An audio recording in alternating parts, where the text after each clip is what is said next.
The aim here is to think through how we might create a much more local model of food production and distribution, but also how that might fit with producing healthy food using far more sustainable methods, and how we might do all of this without damaging business.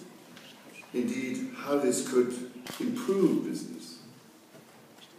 Well, as you have heard, the urgency for this comes from the fact that there is not sufficient resilience in the system as it currently stands. It may appear that things are well.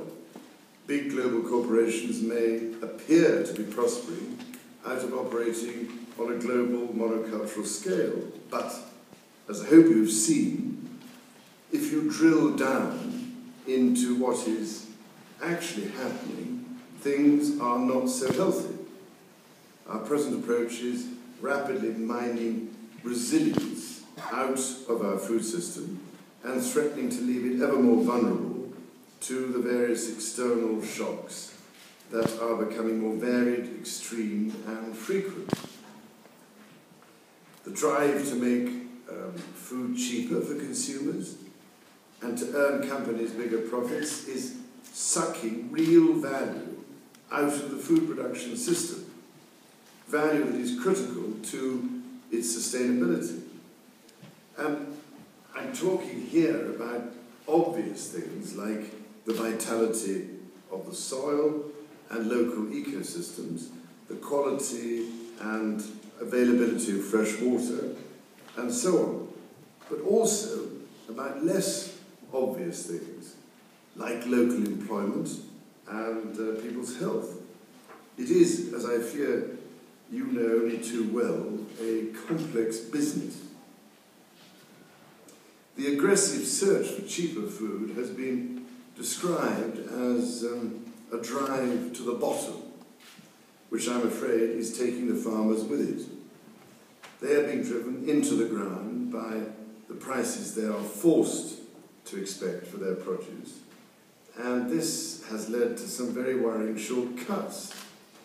The recent horse meat scandals are surely just one example, revealing a disturbing situation where even the biggest retailers seem not to know where their supplies are coming from.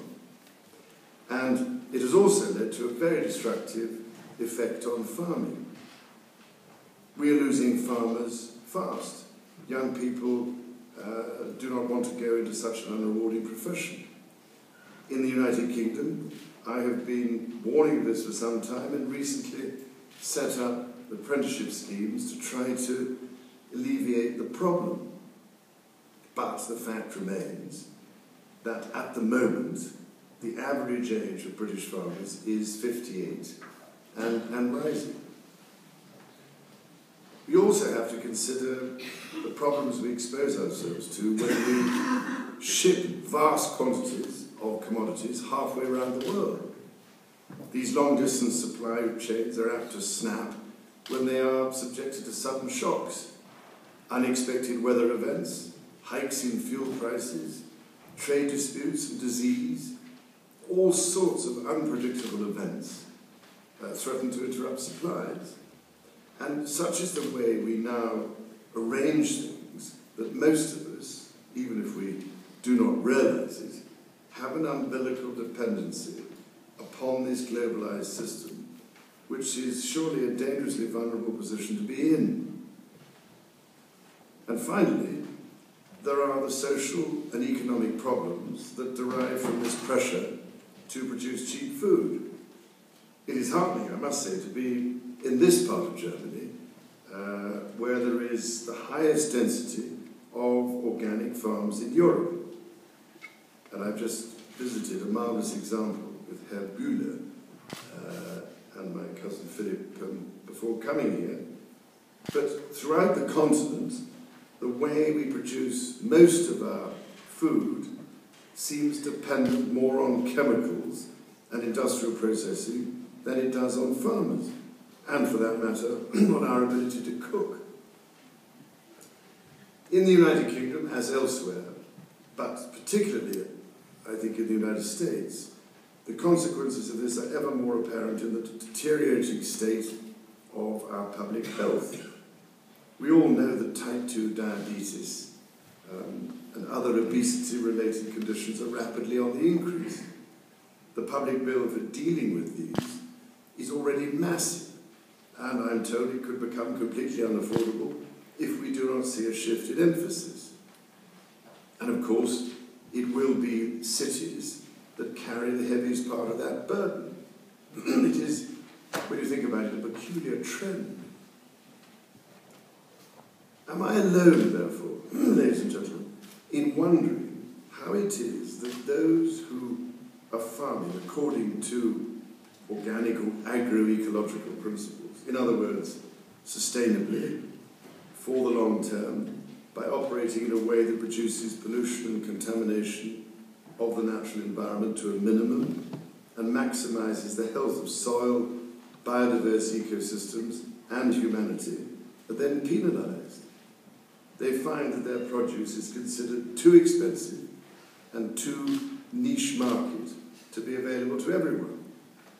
How is it then that systems of farming which do precisely the opposite, with increasingly dire and damaging effects on both the terrestrial and marine environments, not to mention long-term human health, are able to sell their products in mass markets at prices that in no way reflect the immense and damaging cost to the environment and human health? A cost that then has to be paid for over and over again elsewhere, chiefly in all probability by our unfortunate children and grandchildren, whose welfare I happen to care about. Surely this is a truly perverse situation which you would have thought could be turned on its head to make genuinely sustainably produced food accessible to everyone, and the polluter to pay the real costs for the side effects of industrialized food. It is to be wondered at how this state of affairs persists, and yet to suggest standing it on its head and transforming the situation is to invite the predictable chorus of vitriolic accusations that you are anti-science, anti-progress, out of touch with commercial pressures, and not living in the real world. So, ladies and gentlemen, as I hope you can see, the success of a globalized system is being subsidized by many complex, long-term problems that contribute to a potentially toxic mix, making the food it produces not cheap at all. In fact, it is very expensive. The only reason it appears cheap in the shops is because the costs either fall somewhere else or they're being stored up for the future when, as I've said, they will be met by our children and grandchildren. You only have to look, for instance, at what is happening to the Baltic Sea to see the sort of legacy I'm talking about. And as I heard from many people in Sweden last year, a delicate ecosystem is being suffocated by what is called eutrophication, an entirely man-made problem caused by excessive amounts of nutrients leaching into the water from farming and other industrial processes. The price of apparently cheap food is costing nothing less than the earth. This is why we have to recalibrate and re-gear the system. Food needs to be produced in a more sustainable and eco-friendly manner. And how it is then processed and distributed needs to happen at a much more appropriate level. In short, our food systems need to have better networks which are less globally dependent and more locally interconnected. Moving in that direction could solve lots of problems. Many of the arguments about feeding the world conveniently ignore the fact that in both the developed and developing worlds, some 40% of all food produced is then wasted. It is either thrown away or it ends up rotting through lack of storage or well-managed local distribution. There are plenty of very sophisticated means of enabling city regions to become the engines of significant change. And I've seen many inspiring examples here in Germany, which, if I may say so, is leading the debate on many of these issues. And as you will discover in the next session, there are also some very interesting new ways of thinking and operating. Seeds of change that could put resilience back into the system. They could also bring farming back from the brink of a worrying collapse and offer the retail sector a profitable future. Some of these approaches, ladies and gentlemen, follow the idea that came from Toronto and Copenhagen of prioritising procurement in the immediate hinterland of a town or city. This is already delivering benefits for farmers, consumers, and for public organisations such as hospitals and schools.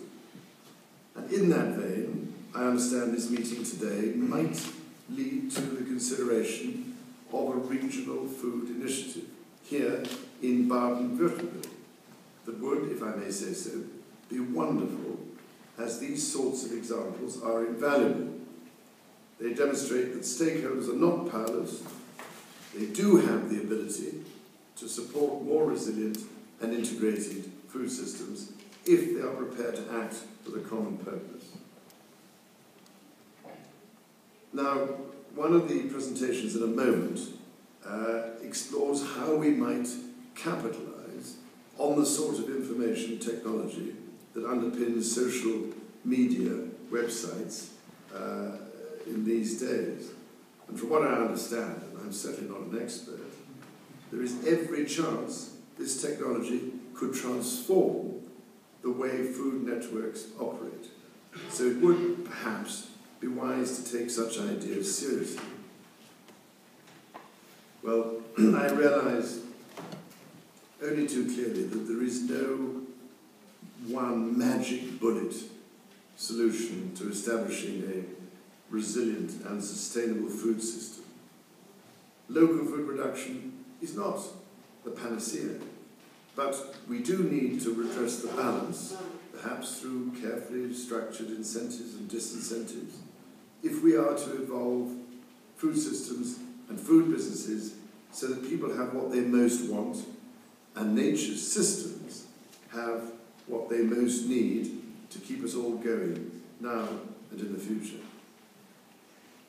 And in this regard, we should perhaps pay particular attention to the recent agreement between the United Nations Food and Agriculture Organization and the International Slow Food Movement.